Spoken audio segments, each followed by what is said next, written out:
What's up guys, we're back in the office and I have some good news. We got our first win. This is the diploma right here. And I'm gonna tell you more about the race, but before that, the preparation. As you know from the last video, we actually had to go to the Leatherham to test out the car, and we did that. That's gonna be the first test if the car is gonna fit the truck. It does fit.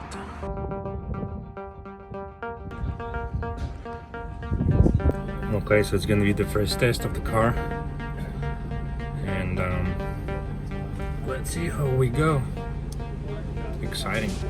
But the day was a big fail. We thought we prepared everything nicely, and as soon as I entered the track, I didn't even finish the first lap and I saw lots of smoke coming from the exhaust system. So what we did, we packed the car back there, went back to the shop, tested the compression once more. The compression was still good.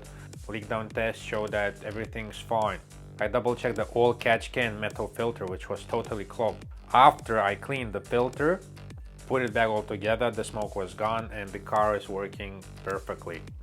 By the time we finished fixing the oil catch can, and when we found the problem, we decided we're gonna be participating in the 7-hour endurance race in Leatherham at the motor events. We need new wheels for that. We called the guys from the Koya Wheels here in Australia and Brisbane, and we ordered 4 brand new Koya SF02 wheels, which came in the 17-inch, 9-inch width and the offset of 30. They are stronger, but they are lighter than the original BMW wheel. So we actually weighted the Koya wheel, and the wheel is just 8 kilos compared to the 12.7 of the original BMW wheels we were running before. But the BMW wheels are only 7.5-inch width. So now we can run a bit wider tires, have way less weight on the wheels. Our old BMW wheels with the Michelin Pilot Sport 4 are 20.5 kilograms each. The brand new Koya wheels, and we got a Yokohama A052 tires on them, and they are the same size as the Michelin's, and the weight's only 16 kilos. So it's 4.5 kilogram less. They are stronger, and we have more space for the improved brakes further on if we decide we're gonna go for the bigger brakes. Besides the Yokohamas, we bought in the Hankook RS4s, and I was actually surprised about the weight. The Hankooks seem to be a lot heavier, so we weighted the Hankooks, and the Hankooks are 3.5 kilograms heavier than the Yokohamas, which is making 19.5 kilograms on the same Koya wheels, but they are twice as cheap. So after the wheels were done, the car was looking totally different. It was looking like a proper race car, but a bit shitbox. We packed the car back to the truck and we left to the Wakefield the same day. We took a hotel. Next morning we wake up and it's raining. So it's good we took our old wheels with the Michelin Pilot Sport 4s with us. So we put them on a Beamer because the Michelins are way better on the wet than the Yokohamas. It was a really heavy rain. The car was okay, but it's kind of lacking power.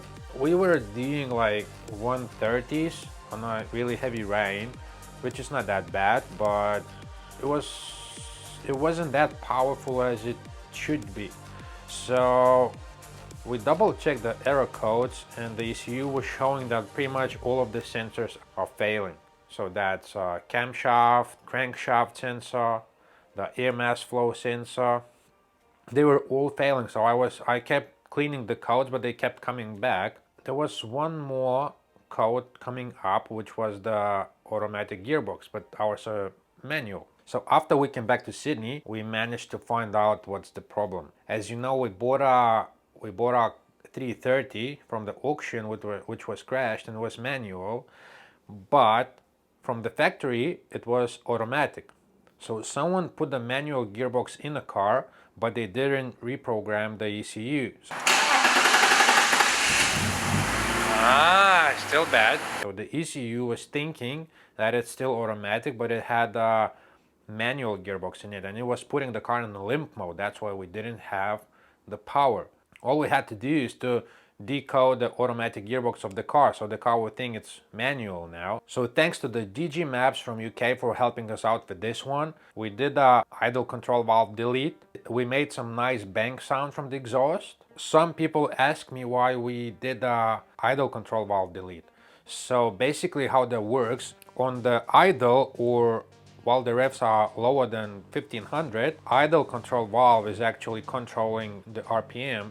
But after you reach 1500 and you go above, so the idle control actually shuts off and the throttle body starts working. So there's like a small lag while they change who's controlling the RPMs. After deleting the idle control valve and decoding it out, all the job is done by the throttle body. So I totally recommend that, but if you delete it, don't forget to contact DG Maps and decode the car.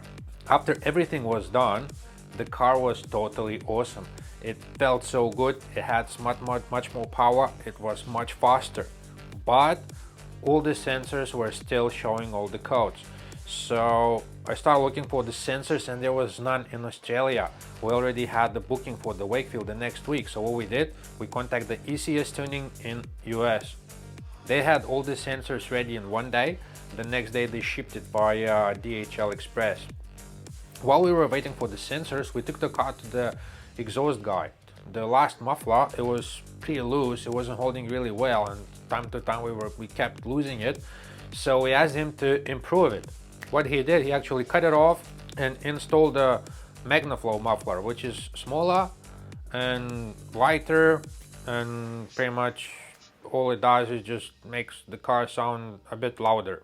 The good thing about it, we're not losing the exhaust anymore. Now it's there and we don't have to think about it if it's on the ground or if it's still on the car. So after installing all the new sensors in the engine, like the car had no faults at all. It was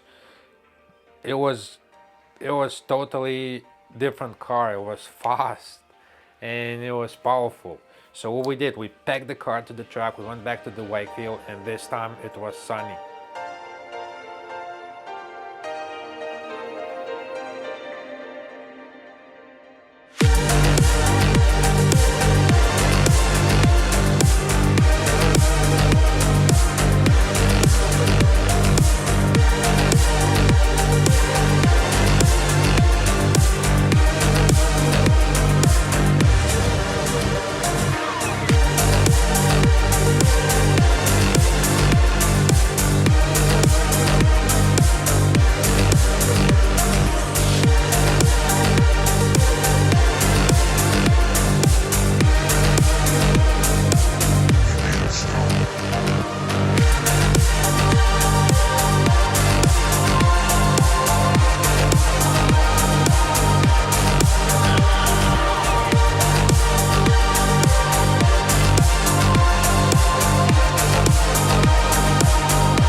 The day went so good, there were no problems at all with the car. Car was running fast.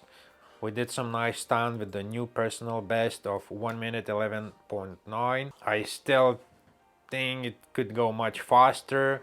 The tires were brand new and we were a bit saving the car, but I was really happy with its performance. So after we finished Wakefield track day on Tuesday, the same week Saturday, Motor Events 7-hour endurance race at Leatherham track. The Motor Events endurance races are really interesting to me because they use a really interesting scheme to have fun. Basically what you have to do is to buy a car for which is less than $5,000, and then you have amount of points that you can spend on modifying your car. So you get 5 points and each point is gonna cost you something. Let's say you want to put a coilovers, that's gonna cost you 3 points. You have 2 points left. Where you're gonna spend it? On brakes, on tires? Each team is modifying their car in a different way, so it's really interesting who's doing the smartest job. Sean from the Motor Event is gonna tell you more about the event. Welcome to Leatherham Raceway. Here we are at the second event of the Moto Events COVID-20. It's been a great day. A lot of people have had a lot of trouble. The reason we started this event was that we also own 24 Hours of Lemons racing event. And after the 24-hour events, we realised that people wanted to do some more serious driving, but still keep it in a low price bracket, and that's where Moto Events was born. And today in sunny New South Wales, though cold and windy, We've run the second moto event and it's gone extremely well. There's a few cars that are dead, there's a few cars that are close to dead, and everyone is having a great time, and that is the reason we're out here. We want to come out and give people an opportunity to drive cars on a racetrack with a low budget, and that's what this is all about, having a low budget motor racing event, and I think everyone has been having a great time. So if you're not coming to play, get yourself a car and come and play. So the race starts, we go there, we have lots of fun, the time passes hour by hour, and it was fun. So we did the race, our first race, and we won. We are first in our group, we are second overall. We did the best time of the day, which was 55.2 seconds in Leatherham, and we also did the best battle of the day. So thanks guys, thanks our car, thanks all the suppliers for our car. Some people were asking about the clutch, so the clutch is awesome, it holds fine. We did 3 or 4 track days already and 1 7-hour race. Clutch is totally good, it's awesome. So thanks Clutch Max US, thanks TCS Tuning for everything, thanks for the parts, thanks for sending us all the parts basically in the same week. Thanks Individual Racing Parts from Lithuania, thanks Edva Motorsport. So we are going there. The first race was successful, the next race is coming there, and we are still gonna be improving the car, and our team is expanding. I'm gonna tell you more about that in the next video. I'm gonna show you our new track as I promised, but we are still working on the track as well, and there's so much things happening, there's just not enough time. So thanks guys, stay tuned and see ya.